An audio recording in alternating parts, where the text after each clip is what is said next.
Olá, alunos do primeiro ano, do segundo ano, terceiro ano e de todas as totalidades da EJA da Escola Otávio Rocha em Estância Velha. Essa outra parte da atividade que o prof vai pedir é apenas que vocês tomem com consciência de uma coisa. A gente acabou de passar do dia 20 de novembro de 2020, que é o Dia da Consciência Negra, 20 de novembro. Então, apenas para que vocês soubessem do que é esse dia, assim, o que que significa, certo? Os negros no Brasil, eles não colonizaram o Brasil, como os italianos, os alemães, os poloneses, japoneses e outras culturas, e nem como os atuais negros angolanos que estão aqui no Brasil agora, certo? Que eles vieram refugiados. Os negros escravizados aqui no Brasil foram escravizados entre 500 e mais ou menos 150 anos atrás, certo? Eles foram retirados da sua pátria, da sua nação, do seu local de nascimento, que é o continente africano, né?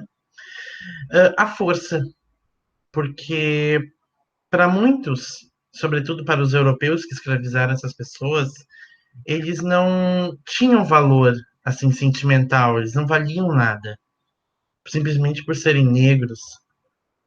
E algumas religiões diziam que negros eram pessoas assim voltadas para o demônio, pelo simples fato de ter a pele escura, certo? Então, essas pessoas foram trazidas para o Brasil em navios chamados de navios negreiros, eram os navios que transportavam os negros para cá naquela época. Eram navios sujos, né? A higiene era terrível, era péssima.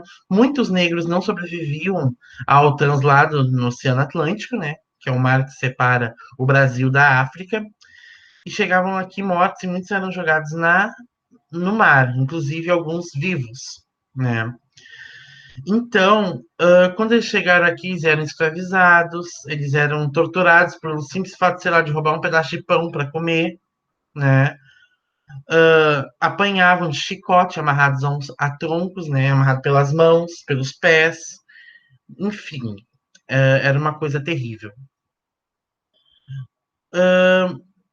Em 1850, alguma coisinha, acho que 1854, 55, o prof não lembra certo o ano, foi proclamada a Lei Áurea, que ela dizia que todas as crianças, os bebês negros nascidos de escravos eram livres. Essa é chamada, conhecida como a lei do ventre livre. A partir daquele momento, todo mundo que nascia, nascia livre. Porém, os pais dessas crianças que eram escravos iriam morrer escravos, certo? No século XIX, aqui no Brasil, começou uma grande massa de imigrantes europeus para o Brasil. Primeiro com os alemães, depois com os italianos, poloneses e assim por diante.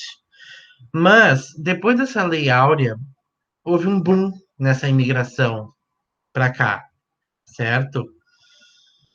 A Europa estava vivendo alguns períodos com problemas econômicos, havia a questão da fome, inclusive na Itália, e o Brasil, o governo imperial, a época do rei, da imperatriz, resolveram trazer essas pessoas para cá, né? Deram para eles terra para morar e cultivar. Por que resolveu trazer essas pessoas para cá? Porque, como os negros que estavam nascendo desde a década de 1850 eram livres, a mão de obra estava ficando escassa, ou seja, a mão de obra escrava ou a mão de obra para fazer o trabalho sujo, o trabalho pesado, estava ficando escassa. A partir daí, então, começou-se a se trazer esses imigrantes para cá. Em 1888, pouco antes de terminar o Império no Brasil, é declarada é declarada a abolição da escravidão no Brasil, que foi um dos últimos países do mundo a abolir a escravidão. O que aconteceu? Essas pessoas, esses negros, inclusive quem nasceu antes da década de 1850, foram libertos. Quem estava vivo saiu com uma mão na frente e outra atrás, sem nada, sem para onde ir morar, sem trabalho, sem o que comer. Essas pessoas, como elas não eram benquistas, bem-vindas, né, bem queridas pela sociedade branca, elas começaram a retirar e a encontrar refúgio nos morros. Hoje a gente chama esses morros de favelas, onde a maioria das pessoas ainda lá são pessoas pobres e negras.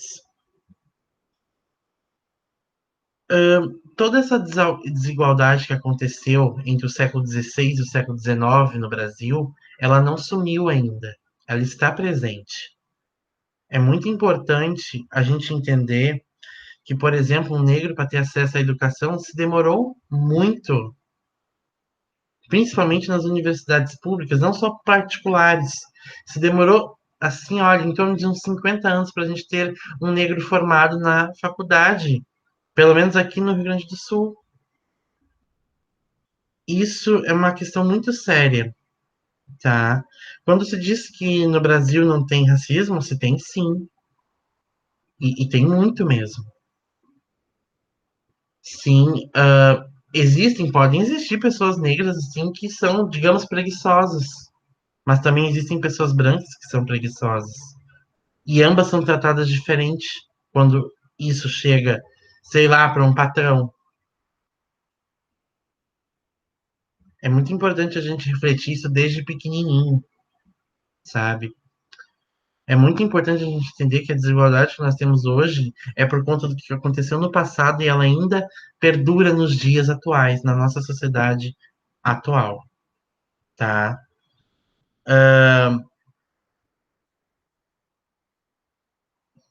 É isso que eu gostaria de falar e eu apenas gostaria que vocês soubessem disso, certo? Porque o Dia da Consciência Negra não é só um dia para a gente comemorar assim por nada. É importante a gente saber o que que aconteceu e o que que acontece ainda no nosso país, tá? Uma pessoa branca tem mais vantagem, sim, de que uma pessoa negra. Um branco pobre, um branco negro, sim, o branco vai ter mais chances, com certeza, de ter, por exemplo, uma vaga de emprego onde o negro e o branco estejam competindo. Dentro de uma universidade, isso também acontece. Falam que as cotas raciais não precisariam existir, mas elas precisam existir. Isso é o mínimo do mínimo do mínimo do mínimo do mínimo do mínimo do mínimo do mínimo para se redimir o que aconteceu durante mais de 300 anos no Brasil. Na minha opinião, foram 388 anos de escravidão, precisaria de 388 anos de leis pró-comunidade negra, leis pró-cotas raciais, precisaria ter pelo menos exatamente a mesma quantidade de tempo que se teve escravidão para, digamos assim, a gente literalmente dizer não temos mais racismo. As nossas crianças, os nossos jovens cresceram sem racismo, simplesmente vendo seus colegas negros, pardos, indígenas, tudo de forma igual. Eu não vou ver isso, vocês, meus alunos, não vão ver isso acontecer, porque é uma coisa que vai demorar muito tempo para melhorar, certo? Uh, É isso que o Prof. Giacomo gostaria de falar. Boas festas para vocês. Tchau.